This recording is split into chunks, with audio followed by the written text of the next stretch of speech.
ne CMU réalité la au niveau de la région de Thiès ay jéego yu am importance def nañ ko fi boo leen dégloo également chef de service bi dégg ngeen ne tey mutuelle yi nit ñu bari ñi ngi ci biir même bu di fekkee ne am na ñu des ñi des nag moo tax ñu ne nañu dem waxtaan ak ñi nga xam ne mooy les acteurs de l'information ndax am nañ ci wàll fexe ba ñoom it ñu intéressé leen sur les questions de CMU ñu mën a fexe ba seeni émission seeni article de presse ainsi de suite que ñu mën a insister sur la question de la CMU fexe ba askanu Thiès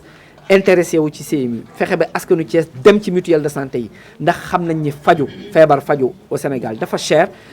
boo bokkul ci benn mutuelle daanaka da ngay ruiné wu comme on le sait donc lii moo tax ñuy bëgg a insister ci njëriñu mutuelle de santé am na njëriñ goo xamante ni tey ñu ngi ci ay réformes fexe ba mutuelle yi gën a am doole am ay mutuelle départementale def nañ ko Tivaouane def nañ ko Mbour Thiès moo ci des mais li ñu bëgg mooy askanu Thiès genn wàll gi wala lu ko ëpp foofu dugg ci mutuelle yi 47% am nañ yaqin ne d'ici 2027 incha allah mën nañu dem ba 75% wala lu ko ëpp en tout cas yéen am ngeen ci rôle boo leen di jouer moo tax tey ñu ñëw waxtaan ak yéen ci wàllu programme bi fii ci dëkk bi te yaakaar naa ne am ngeen ci satisfaction. boo gisee ci programme bi daanaka ci réforme yi ñuy mettre en œuvre ñi ngi dem te plus ñuy avancer plus que ñuy wax wàllu couverture sanitaire universelle parce que ñi nga xam ne ay experts lañ au niveau mondial bi ñu demee ba xool dañ ne ça ne sert à rien que ñuy dooleel demande de soins mooy li ñuy tuddee couverture maladie universelle à travers l'assurance maladie ça ne sert à rien ñu koy dooleel bàyyi offre de soins bi nga xam ne mooy faj maanaam bërëbu fajukaay yi. CMU réalité la au niveau de la région de Thiès ay jéego yu am importance def nañ ko fi boo leen dégloo également chef de service bi dégg ngeen ne tey mutuelle yi nit ñu bari ñi ngi ci biir même bu di fekkee ne am na ñu des ñi des nag moo tax ñu ne nañu dem waxtaan ak ñi nga xam ne mooy les acteurs de l'information ndax am nañ ci wàll fexe ba ñoom it ñu intéressé leen sur les questions de CMU ñu mën a fexe ba seeni émission seeni article de presse ainsi de suite que ñu mën a insister sur la question de la CMU fexe ba askanu Thiès intéressé wu ci CMU fexe ba askanu Thiès dem ci mutuelle de santé yi ndax xam nañ ni feebar faju au Sénégal dafa cher boo bokkul ci benn mutuelle daanaka da ngay ruiné wu comme on le sait donc lii moo tax ñuy bëgg a insister ci njëriñu mutuelle de santé am na njëriñ goo xamante ni tey ñu ngi ci ay réformes fexe ba mutuelle yi gën a am doole am ay mutuelle départementale def nañ ko Tivaouane def nañ ko Mbour Thiès moo ci des mais li ñu bëgg mooy askanu Thiès genn wàll gi wala lu ko ëpp foofu dugg ci mutuelle yi 47% am nañ yaqin ne d'ici 2027 incha allah mën nañu dem ba 75% wala lu ko ëpp en tout cas yéen am ngeen ci rôle boo leen di jouer moo tax tey ñu ñëw waxtaan ak yéen ci wàllu programme bi fii ci dëkk bi te yaakaar naa ne am ngeen ci satisfaction. boo gisee ci programme bi daanaka ci réforme yi ñuy mettre en œuvre ñi ngi dem te plus ñuy avancer plus que ñuy wax wàllu couverture sanitaire universelle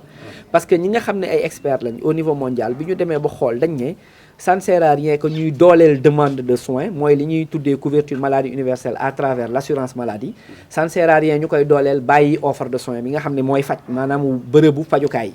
Bon, aujourd'hui, on a tenu cette activité qui est une activité extrêmement importante pour orienter les correspondants de presse sur les paramètres de la couverture maladie universelle, pour discuter avec les correspondants de presse sur l'état de mise en œuvre de la CMU au niveau de la région de Thiès, partager avec eux les performances de la couverture maladie universelle au niveau de la région de Thiès, partager aussi les difficultés, les insuffisances que nous rencontrons dans certains domaines au niveau de la région de Thiès. Je pense que ça a été un moment aussi pour nous extrêmement important, des contributions ont été très enrichissantes, nous avons des échanges fructueux. Cela va nous permettre, nous, avec beaucoup de recul, de pouvoir affiner vraiment l'ensemble de nos activités, de pouvoir affiner nos plans par rapport à la politique de couverture maladie universelle de façon générale au niveau de la région de Thiès. Les insuffisances sont relatives à la professionnalisation, par exemple, des mutuelles de santé. Nous avons pris des stratégies pour aller très rapidement vers la professionnalisation. Nous avons pris des stratégies aussi pour aller vers la digitalisation, pour vraiment informatiser le système au niveau de la région de Thiès. Nous avons pris aussi des stratégies pour qu'il y ait une portabilité de l'assurance maladie au niveau de la région de Thiès. Je pense que c'est extrêmement important pour qu'on ait au moins une mutuelle au niveau de chaque département et que la portabilité puisse être une réalité aussi au niveau régional. En tout cas, nous travaillons sur ça. Depuis 1 an, par exemple, nous sommes uniquement sur la réforme du dispositif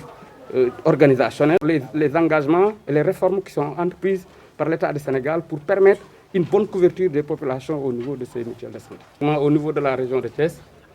politique couverture maladie universelle mi ngi fiy dox bu baax parce que boo ko jëlee si ñaari pàcc yi muy assistance médicale bi nga xam ne bii dafay def affaire gratuité 0,5 ans plan Sésame hôpitaux yi fi nekk yëpp ñu ngi koy def centre de santé yi ñu ngi koy def poste de santé yi ñu ngi koy def boo jëlee li nga xam ni moom mooy assurance maladie aussi mutuelle de santé yi au niveau de la région de Thiès notamment mutuelle yi nekk Mbour mutuelle yi nekk Thiès ak mutuelle yi nekk Tivaouane ñu ngi dox correctement comme nu mu war a doxee yëpp. maintenant agence dafa entamé woon ay réformes pour vraiment am au niveau de chaque département une mutuelle de santé loolu yàlla def na ba tabb nañ ko au niveau de Mbour teg nañ ko au niveau de Tivaouane donc Thiès ñu ngi si processus bi pour mettre en place cette mutuelle de santé là. parce que mutuelle de santé boobu jàpp nañ ni moom mooy tax ñu professionnaliser doxin bi nga xam ne bii moom la ñuy doxal donc dañuy recruter une équipe technique bi nga xam ne bii dafay am un personnel qualifié avec le profil qui s'y est pour faire le travail bi nga xam ne bii mooy le travail d' assurance maladie. loolu aussi dinañu permettre ñu dem informatiser suñu système mooy vraiment digitaliser ko bu baax a baax loolu dañu permettre aussi boo feebaree Mbour nga dëkk Thiès mën nga ñëw fajoo si fa la neex si région bi loolu vraiment mooy portabilité assurance maladie bi je pense suñu stratégie yëpp si loolu lañ ko tënk vraiment pour que assurance maladie doon li nga xam ne lu effectif la. bon ñu ngi lancé et puis message bi di sukkandiku surtout si correspondant de presse je pense que tout l'intérêt de cette activité d'aujourd'hui pour que mu am benn campagne de sensibilisation à l'égard de l'ensemble des populations pour que vraiment que dispositif bu ñu def ni pour communauté yi la communauté yi ñëw vraiment dugg si mutuelle de santé yi pour que faj bi mën a jàppandal parce que faj yi léegi dafa cher kenn mënul jëlal sa bopp en charge donc mécanisme bi ñu fi teg nii tey jàppandal na trop pour nit ñi nga xam ne mën nga feebar nga faju te li ngay dépensé du bëri trop